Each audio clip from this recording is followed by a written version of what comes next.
What's good, guys? LM7 here, back again with another review. This time we're looking at one of the 2025 sets, finally, the Camino Training Facility. All right. So starting with this set, ages 10 plus, 40765, 190 pieces. And this is one of the first sets to be like part of the Year of Jango Fett, including Jango Fett. Jokes aside, they're clone troopers, but, based off Jango Fett. This was a promotional set that you could get if you bought the Ultimate Collector's Slave 1 when it came out in May of 2025.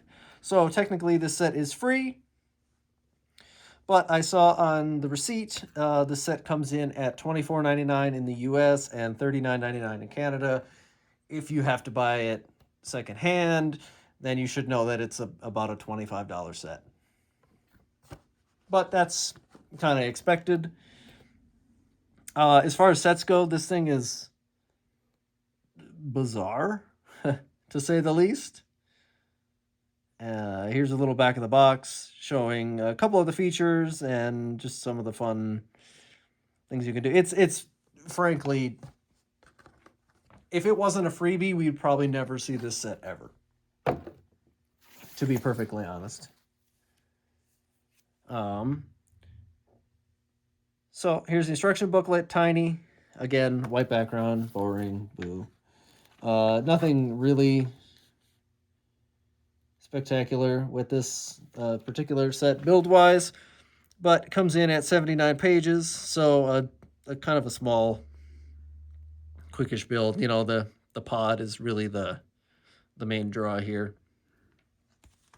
And looking at mine, I actually built mine wrong, so we'll fix that mid review here.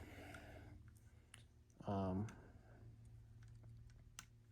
not even gonna let you guys see that I did it wrong. You will never know what part I did wrong. Ha ha ha. Anyway, that might help mine stand better. Maybe that was my problem. Okay. Anyway, so minifigures, you get 3 clone cadets. Little unfortunate that they didn't come with armor, but they have dual molded legs and are new minifigures overall, which is always appreciated. They have their red garb on before they get their shiny armor and stuff. No double-sided heads, but that's all right.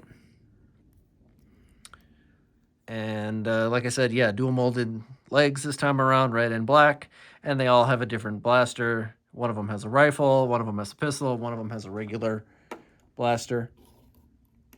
I also keep with them. Oh, I killed him. He's dead. I also keep with them Captain Fordo, from the old school Clone Wars, super old. He's not actually part of the set, but I did happen to get him secondhand. I just thought it was a cool minifigure, and I didn't really have a place to put him, but I figured, hey, you know who trains higher ranking clone troopers? So he kind of fits in. Just a little fun nod. He doesn't actually come in the set. Obviously, he has more custom parts, but I just like to include him. I think it's a fun little nod, and he's red, so he kind of goes with the theme. So, starting with the build, you get a little bunker that the troopers can hide behind, and it has a little gun rack so you can put 3 guns, and they give you some bonus ones just for funsies. That's always nice. Nothing too special about that. You can fit 2 clones behind it. You get the little turret, and the top spins, to shoot and, simulate battle droids, kinda, until they, use real battle droid simulations and all that fun jazz. But top spins, and it's fun to have in Lego form, I suppose. And the main draw of the set is the bizarre training pod type thing. I think we see it like once or twice total, and it's just bizarre as far as sets goes. This little thing can go up and down, and then it says like floats like this, and you can put a guy in there, and we'll do that in a second. But it's just bizarre, And, you know, if you fold it up, it can actually stand, which is nice. Considering it's a weird design, so you kind of have to have it have a weird stand. I like the pod itself. I just think the weird stick part at the bottom is strange. It's got a little bit of engine detail, and these do rotate, so there's a little bit of playability. You know, if you don't rip it to pieces for fun, a little bit of playability here and there. And like I said, you can, of course, open it up and put a guy in there. Let's see if I can get a guy in there.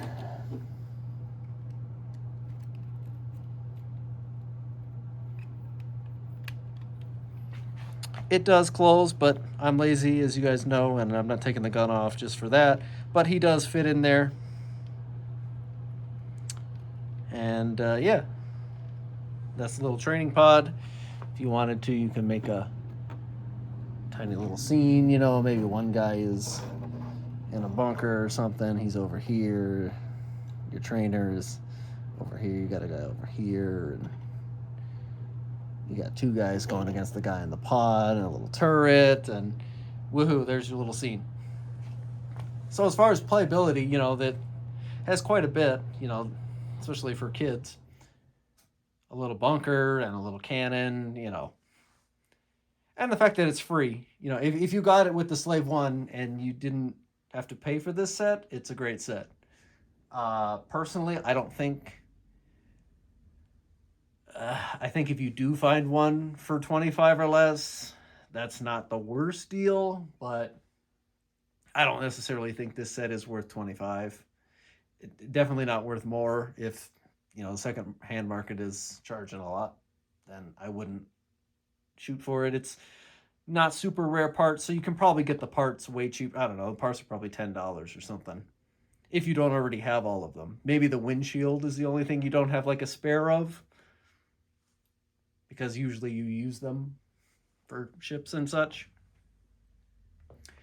So mainly the big draw is the clone cadets that are a new minifigure, and that's kind of the appeal of this. But the rest of it you could get pretty cheap, just either building yourself or, you know, scrounging up some parts online. But like I said, it is also a fun set to get just as a set, because if it wasn't a freebie, we'd never see this. It would never see the light of day. But it's fun to get those weird sets, you know, like the Sand Speeder and this thing, and, you know, some other weird sets that we never expected to see, and we eventually get. But instead of rambling, that's where I'm going to let this one round off. Let me know what you guys think. Do you have it? Do you want it? You know, was it a good promotional set with the Slave 1? I think it's not bad as far as it goes. And I will see you guys next time.